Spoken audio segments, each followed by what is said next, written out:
investors video. Today I have with me Chris Johnson from HSBC Securities Services. Welcome to the video, Chris. Thank you very much, Julia.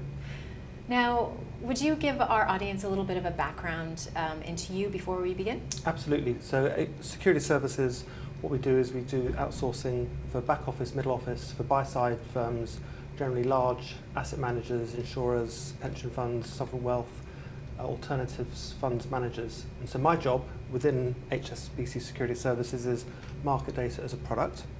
And so what that means really is asset pricing, asset reference data as part of the service, which means dealing with suppliers, which means dealing with our peer organisations for consistency's sake, means dealing with regulators as far as what changes is coming down the road, and with trade associations to help prepare us and our clients for that.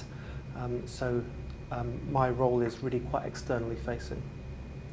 Well, then you're the perfect person for us to talk about 2015 and the biggest milestones.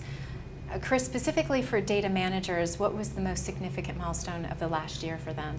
Yeah, I think for the field of that I'm in, the biggest event this year is actually the coming together of a number of very big regulations, and it's now possible to see where there's harmony in terms of the requirements and where there are differences. And that's really come together this summer as MiFID to MiFIR has become much clearer. And so we can see where there are direct similar types of information being asked for and where there are outliers.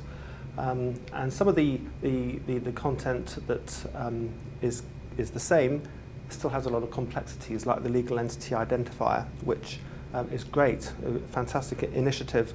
But nevertheless, implementing it does pose challenges, even though it is the same for all. And there are others which are thematically similar. So from a construction point of view, the meaning is similar, but nevertheless the construct has to be a bit more sophisticated to handle it. So that's really, I think, the first one I would say is the coming together and the consensus of the different regulations. Second, I would say this year, and quite recently, with the EMIR DFA derivatives regulations. It was actually exactly 2 years ago that the EMIR the ESMA decided to include exchange-traded derivatives with 3 months to go. And so here we are 2 years later, and there's still work to do. And recently I heard that IOSCO have got involved now working with ISDA on more of the standardisation for the derivatives, which I think is a very, very positive move. Leadership in this area is very welcome. And the third one I'd pick out, and the final one for this year, is that MiFID to MiFIR itself has become much clearer as to where it's going and how it will affect firms. As it will affect pretty much across the buy side and sell side. So there's a lot of interest in making sure the preparation's there over the next 12 months. Okay, perfect. Well, in 2016, looking ahead, what are your top concerns for this year? Because you know it's due to be quite a big year on the regulatory front, for instance. So what are you most concerned about? Yeah, I think the extensions that are needed to support MiFID and MiFIR. For example, there's been in the latest consultations the need to extend out the ISIN and what's known as the CFI, the classification of financial instruments, out to include other asset classes. So it's been something which over the next year, extension into, for example, across the derivatives space, exchange traded and OTC. So I think we'll see a lot of extension in that area, and that's I'd encourage all participants to get involved in where that's going and what that means. From the trading venues point of view, there's other information they'll need, like the issuer legal entity identifiers, issued shares, and this new ISO short name. None of these are fully formed. All the five things that I've mentioned, none of them are fully formed. They're still being extended. There's work to do. So that there is, it's necessary next year to focus on those. I'd also say that the supply chain for all of this is complex, and the asset owner who needs to do the reporting is dependent on quite a few different steps to be in place. So focusing on that and not just assuming that it's a plug and play. And finally, for next year, not that that isn't enough in itself, on the asset pricing side of things, the extension of central counterparties for OTC derivatives and the potential use of prices that are produced by those CCPs, the consistency between them, and the extent to which they can be used within the valuation process. That's another area that I think we'll be focusing on over the next year. So, Chris, that's quite a few. That's a number of challenges that we have to focus on for the next year. You know, how are you at HSBC planning to address these challenges, or how would you recommend that other firms start addressing these various challenges? I think that's what attracted me to this interview, actually, the influencers tag, because everything I've described is heavy lifting infrastructure and has met great dependencies. So even a very large firm like HSBC or any other, we need to work together and collaborate to try and make those changes happen.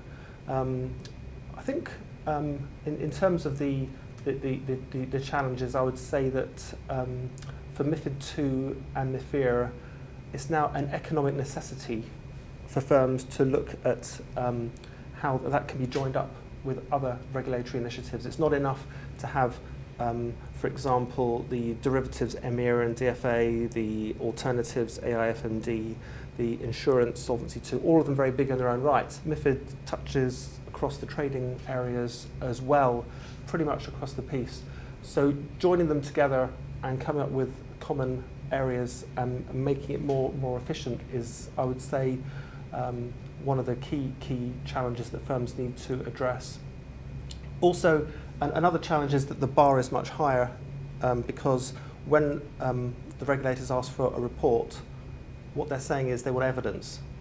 They call it evidence-based reporting. So the word evidence makes us think that this is something which has to be right. And equally, they say it needs to be complete and accurate and appropriate. And as I've already described, there are quite big changes needed to achieve that.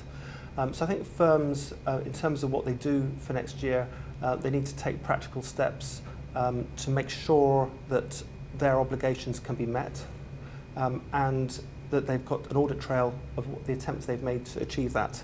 So if there is an issue in the future, they've shown that they've tried everything reasonable and possible to achieve that, because it will be a big step. Also, finally for next year, I'm going to be continuing to attend industry events, trade associations, meetings, contributing, all the things that we've been covering in this interview, encouraging others to pick up the phone as well. Generally, the supply chain will respond if they get lots of people ringing up. It's not enough to have one or two voices. Well, on that note, Chris, do you have any advice for the data managers listening today, any call to actions that you would also encourage them to heed going into the next year? Yep. What I'd suggest is, first of all, don't make any assumptions. Assume that there's going to be a piece of work to do. Expect the worst. Do the testing early, at the earliest possible stage, so there's time to do something about it. Don't go testing your MiFID, MiFIR in November 2016. Do it much sooner than that, so that there's a chance to rectify. Speak to your peers, your competitors, and your clients about common challenges. Don't treat it as like some kind of prized secret. It's win-win or lose-lose. The regulators want to see consistent information. And we don't, as firms, it's not really in our DNA to do a lot of collaboration, but in this area we do need to. And then finally, speak to the suppliers. Don't just expect it all to be ready. Get on the phone and go through with them in order to complete all the requirements. Because there's quite a few of them. Indeed. Great. So it sounds like data managers, you need to plan ahead, you need to get started, and you need to talk to other people in the industry. Exactly right. Perfect. Great. Well, thank you very much, Chris, for joining us in this video. Thanks, Julia.